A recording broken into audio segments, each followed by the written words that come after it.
Virgo, for this reason you were always right about that person.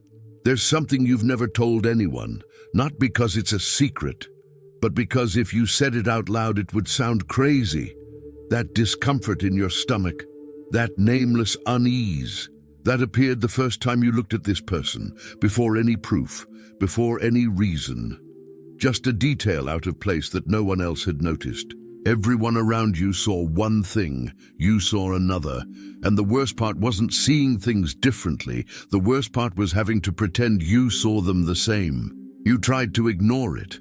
You tried to convince yourself that you were being too harsh, too demanding, the way you always are.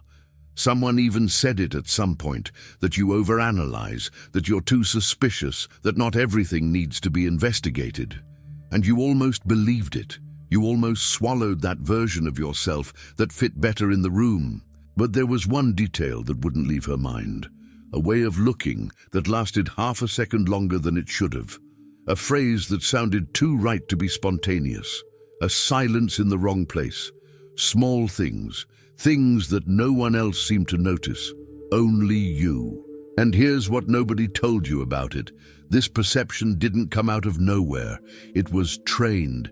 Years of paying attention to things that others missed, learning to read what was beneath the surface because, at some point in your life, it was safer to notice early than to be caught off guard later. But nobody taught you what to do with that when your perception was right, and everyone around you insisted it was wrong. Because there's a huge difference between distrusting someone out of fear and recognizing a pattern because it has appeared before, in another person, at another time, with another face. You weren't inventing a problem.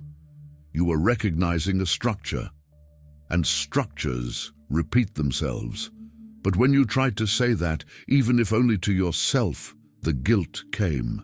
That feeling of being unfair, of judging too quickly, of maybe being wrong this time, even though you've been right so many other times. So you did what you always do. You kept it to yourself. You continued observing from the inside, while on the outside you smiled, participated, followed the social script as if nothing had been noticed. And that's exactly where things started to crack.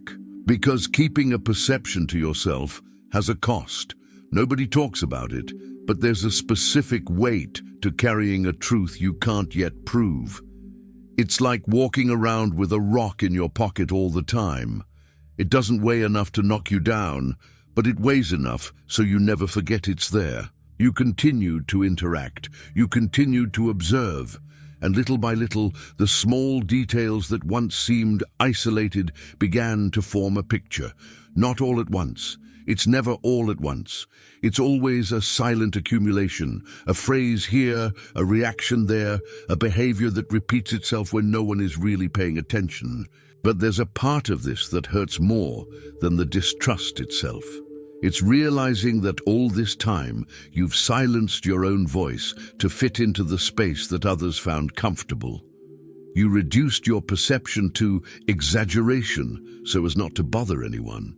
You called what was, in fact, a perfectly functioning radar, insecurity. And now, faced with the real cracks, the first confirmations you didn't ask for, but that came, the question finally arises that hurts more than any confirmation. Were you right all this time? Why does it still hurt so much to be right?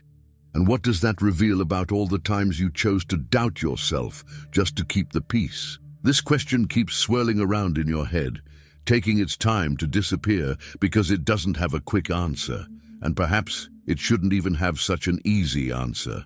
It was while searching for answers to this that I found this digital book, The Divine Path That Guides Your Zodiac Sign to a Life of Purpose.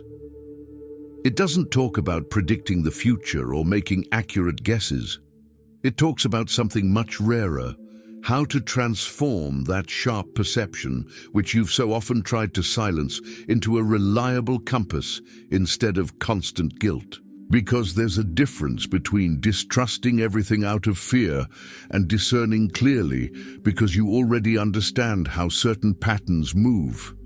And it's precisely this clarity, without excessive self-criticism, without negating yourself to fit into someone else's space, that the material helps to build, one step at a time. You're probably still processing what you just realized, with that knot in your stomach that comes from acknowledging something too true to ignore. And it's precisely in this uncomfortable yet honest state that change begins. While the penny is still dropping, while the realization is still fresh and ready to be taken seriously for the first time. The link is in the first pinned comment, but be aware, this content may be taken down. Click now and download your copy. And in the meantime, tell me in the comments, what was that small, almost silly detail that your instinct noticed before everyone else, and that later turned out to be exactly as you had felt? There comes a moment when perception ceases to be a vague sensation and becomes a clear image. It's as if suddenly a light shines beneath the surface of a situation, revealing the structure that was always there, only hidden. You didn't need any new proof. You just needed to stop doubting what you already knew. And that's what happened. A carelessly spoken phrase, a behavior repeated for the third, fourth time, a detail that no longer fit the explanation of coincidence. Suddenly, everything you had stored away, every micro-observation, every subtle discomfort, ceased to be a bunch of loose pieces and became a complete, visible, undeniable picture. It's similar to what happens when an exam finally reveals, in an image, what only existed as a symptom until then. You felt it. You noticed small changes in behavior, tone, gaze. But feeling isn't the same as proving it, and for a long time you lived in this uncomfortable territory, certain inside, uncertain outside, without any image to confirm what your body had known for a long time. And the first thing you felt when the image finally appeared wasn't pride. It was almost shock, because a part of you really wanted to be wrong. You wanted the person to have surprised you, for the pattern to be broken, for it to be different this time. But reality is rarely kind to those who just wanted a break from their own lucidity. There's a specific kind of loneliness in that. Nobody warns you that being right can also hurt, that recognizing a pattern doesn't bring immediate relief. It brings, first and foremost, a small mourning for the version of the story you wished were true. You weren't just hoping to be wrong about the person. You were hoping not to have to carry once again the weight of having seen through it before everyone else. But now another layer emerges, even more uncomfortable. If your perception was correct all along, how many times did you choose to remain silent even when you were right? How many times did you trade your own clarity for polite silence, just to avoid seeming too difficult to live with, just to avoid being that person who sees a problem in everything? And there's a painful irony in all of this. You were trained to notice everything in others, but no one taught you to notice your own exhaustion from carrying that vigilance alone. No one asked you what it's like to live with a radar that never turns off, that keeps running even when you just wanted to rest. Even when you just wanted, for once, to be wrong and move on without that constant feeling of being one step ahead of your own life. And perhaps the hardest part isn't what you discovered about the other person. Perhaps the hardest part is what you discovered about yourself in this process. That you are capable of holding on to an uncomfortable truth for much longer than you should, just to protect a harmony that deep down no longer existed. Realizing you were right all along isn't a reason to celebrate.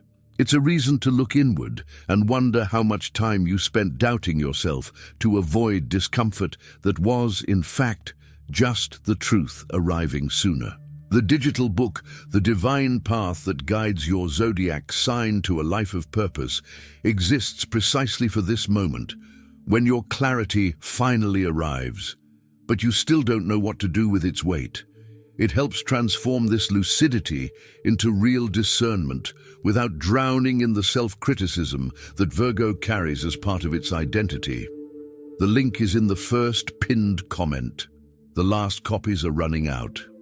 Click now and begin your journey toward the clarity and genius you deserve. There's a difference between a mirror and a flashlight. A mirror reflects what already exists. A flashlight illuminates what was hidden, even if no one wanted to see it.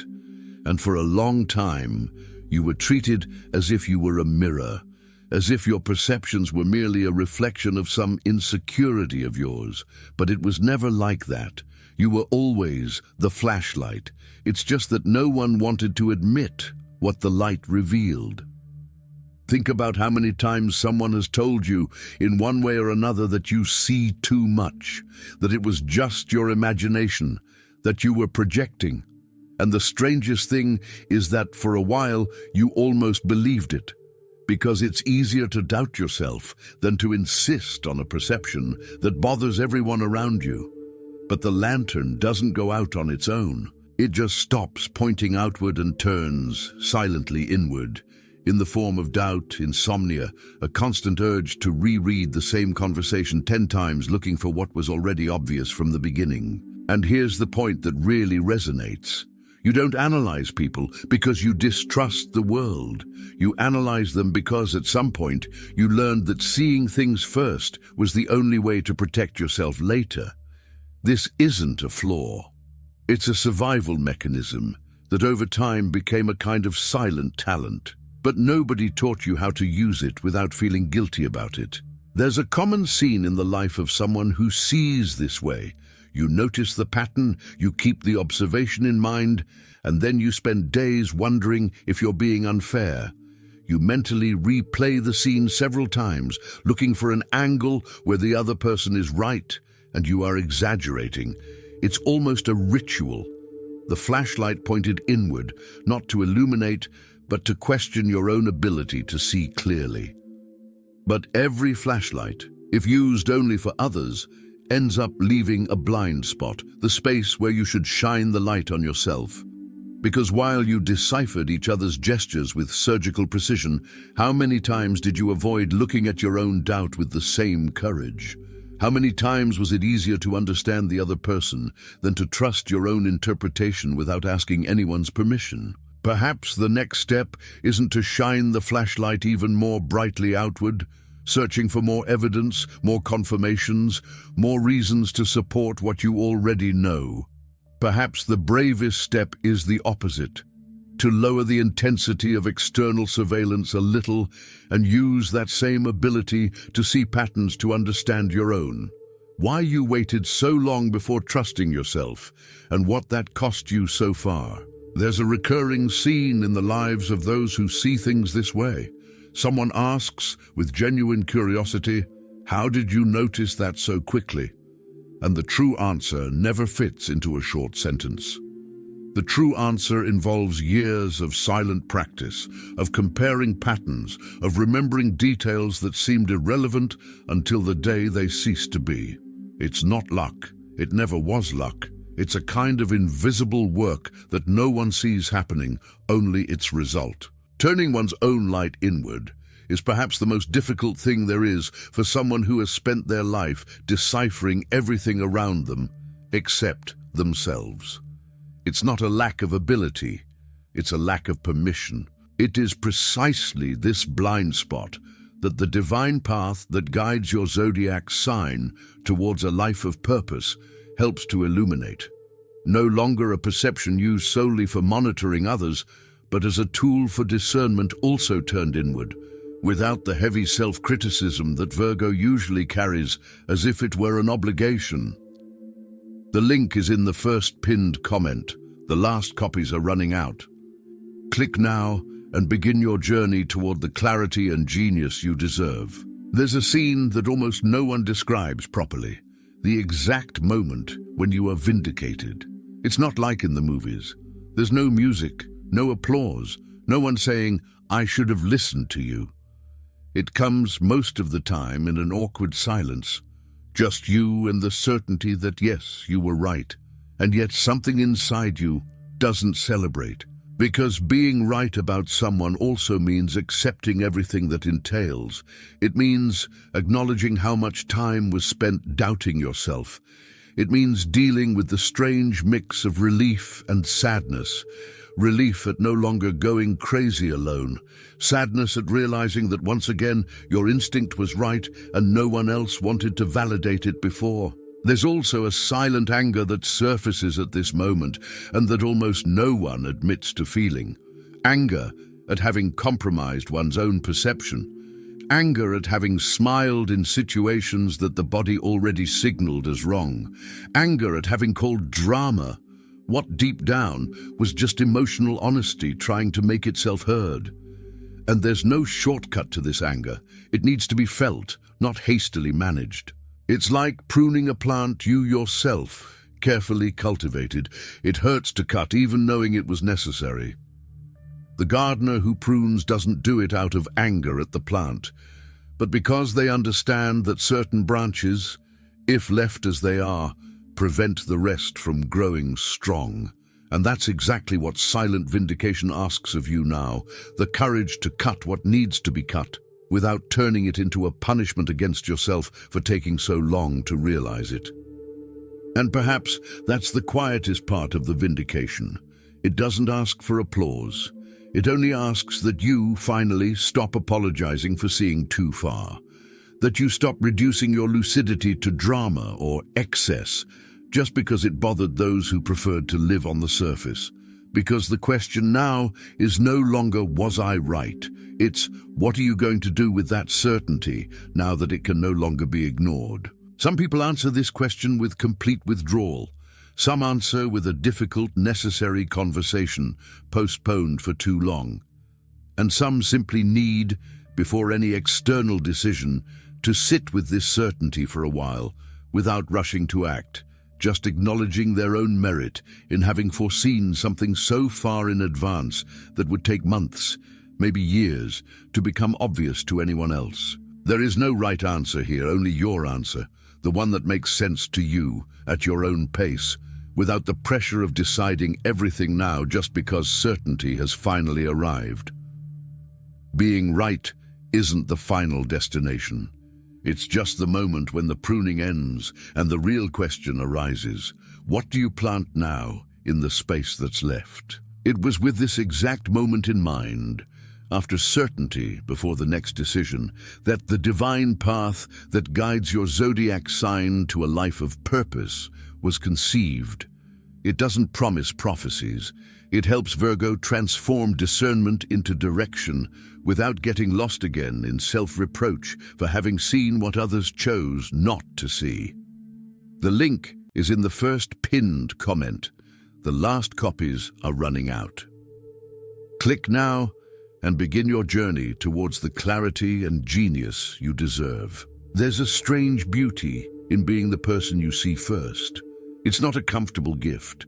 It's not the kind of sensitivity that earns easy praise or pats on the back. It's a type of perception that more often than not demands solitude, because seeing things too early almost always means carrying alone a truth that others will only grasp later, when it's too late to turn back. But perhaps that's precisely the strength that no one taught you to name properly. It's not distrust. It's not over-analyzing. It's a refined form of care for yourself, for those you let into your life, for the kind of story you're willing to relive or not. Think about how much time you spent trying to be less to better fit into spaces that didn't know what to do with your clarity. Less observant, less demanding, less bothersome. And think about how much of that, deep down, was never about you being wrong. It was always about others not being ready to be seen with such precision. You don't need to apologize for being right. You don't need to soften your perception to better fit in with the group. What you see isn't a flaw, it's clarity. And clarity, when finally accepted without guilt, ceases to be a burden and gradually becomes a silent compass that only you know how to read. From now on, perhaps the question will no longer be whether you will continue to notice things before everyone else, because that, you already know, will not change. The question is whether you will continue to apologize for it, or whether you will finally treat this clarity as what it always was, a rare and valuable way of taking care of yourself and those you choose to love. And the next time that familiar discomfort arises, that out-of-place detail, that awkward silence, that phrase that sounds too right to be spontaneous, perhaps you no longer need to doubt yourself before doubting the situation. Perhaps it will suffice to trust from the beginning in what you already know how to do better than anyone else, to see. And perhaps that is, at its core, what Virgo carries as most sacred: the ability to see what has not yet happened, to sense the structure behind the surface, and yet to continue choosing to trust, not blindly, but with eyes wide open. That is their way of loving the world, and it has always been enough.